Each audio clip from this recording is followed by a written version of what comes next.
राज्यामध्ये पुढचे 2 दिवस उष्णतेच्या लाटेचा अंदाज आहे। विदर्भ आणि मराठवाड्यातील काही जिल्ह्यात उष्णतेचा येलो अलर्ट जारी करण्यात आलाय। सोबतच कोकण आणि पश्चिम महाराष्ट्रातील काही भागात तापमान उष्ण आणि दमट राहण्याची शक्यता आहे। दरम्यान मुंबई उपनगर आणि ठाण्यातील काही भागात तापमान 40 पर्यंत जाण्याचा अंदाज मुंबई प्रादेशिक हवामान केंद्राकडून वर्तवण्यात आलाय। राज्यात उष्णतेच्या लाटांमुळे शासनाने नागरिकांना सतर्कतेचा इशारा दिलाय। उष्माघातापासून वाचवण्यासाठी शासनाकडून मार्गदर्शक सूचना जारी करण्यात आल्यात। मंत्री गिरीश महाजन यांनी नागरिकांना काळजी घेण्याचं आवाहन केलंय।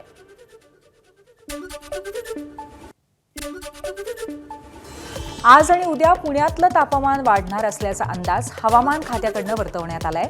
तसंच उद्या पुण्यात उष्णतेची लाट येणार आहे, त्यामुळे दुपारच्या वेळी काम नसल्यास बाहेर पडू नका असं आवाहन प्रशासनाने केलंय।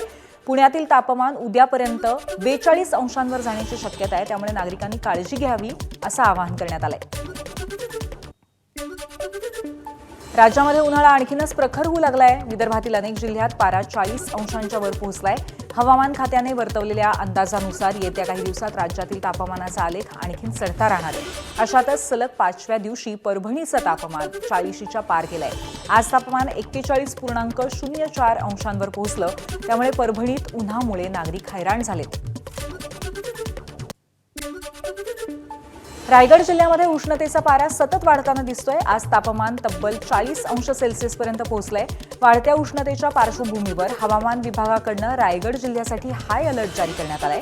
दरम्यान नागरिकांनी उन्हात बाहेर पडताना आवश्यक ती काळजी घ्यावी अशी सूचनाही जिल्हा प्रशासनाने दिली आहे।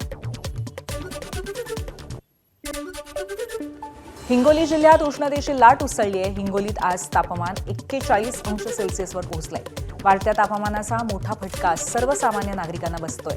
हिंगोली शहरासह जिल्ह्यातील विविध भागांमध्ये दुपारच्या वेळेत रस्त्यांवरची वर्दळ मोठ्या प्रमाणात घटल्याचं चित्र आहे। अनेक ठिकाणी रस्त्यांवर शुकशुकाट पाहायला मिळतोय। दरम्यान उष्माघातामुळे एकाचा बळी गेलाय।